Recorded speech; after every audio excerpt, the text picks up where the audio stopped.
নমস্কার বন্ধুরা, আজ আমি শেয়ার করব ভাদ্র মাসে বাঙালির একটা প্রিয় খাবার তালের বড়া রেসিপি। খুব সহজ পদ্ধতিতে আজ আমি এই রেসিপিটা তৈরি করে দেখাচ্ছি।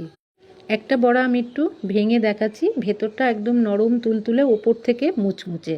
তো চলুন বন্ধুরা দেখে নেওয়া যাক রেসিপিটা। সবাইকে স্বাগত জানাচ্ছি আমার আজকের রেসিপিতে। প্রথমে আমি একটা মাঝারি সাইজের তাল এভাবে টুপিটা খুলে নিলাম, তারপরে এইভাবে আমি চোকলা ছাড়িয়ে নেব। এখন আমি তালটাকে ভেঙে একটা পাত্রে নিয়ে তার মধ্যে জল দিয়ে 1 ঘন্টা ঢাকা দিয়ে রেখে দেব। এতে তালের তিতকুটি ভাবটা চলে যাবে। এখন আমি একটা এরকম ছিদ্রযুক্ত থালা নিয়ে তার মধ্যে তালটাকে এইভাবে ঘষে ঘষে তালের রসটা আমি বের করে নেব। এটা খুব সহজ পদ্ধতি, খুব তাড়াতাড়িও হয়ে যায়, কোনো ঝামেলা ছাড়াই এইভাবে আমি তালের রসটা বের করে নিয়েছি। এখন আমি একটু জাল দিয়ে নেব, 5 মিনিট একটু ফুটিয়ে নিলাম। এর ফলে তালের মধ্যে তিতকুটে ভাবটা থাকবে না।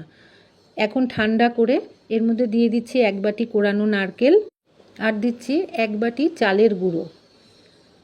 এখন আমি অ্যাড করব হাফ বাটি সুজি, আর দিচ্ছি 1 বাটি ময়দা।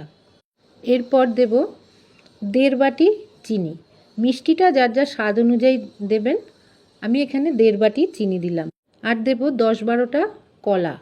এখানে ছোট ছোট কলা বলে আমি 10-12টা দিয়েছি। আর অল্প একটু নুন দিয়ে ভালো করে মেখে নেব।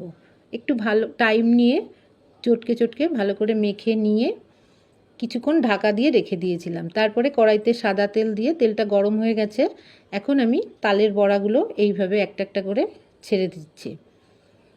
বড়াগুলো খুব সুন্দরভাবে ফুলেছে।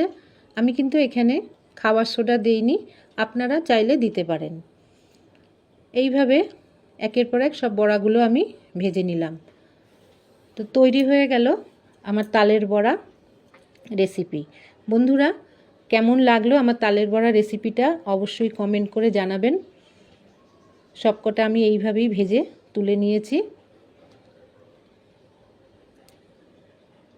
কেমন লাগলো আর পুরো ভিডিওটা দেখার জন্য সবাইকে অনেক ধন্যবাদ। আবার দেখা হবে অন্য ভিডিওতে। সবাই ভালো থাকবেন, সুস্থ থাকবেন।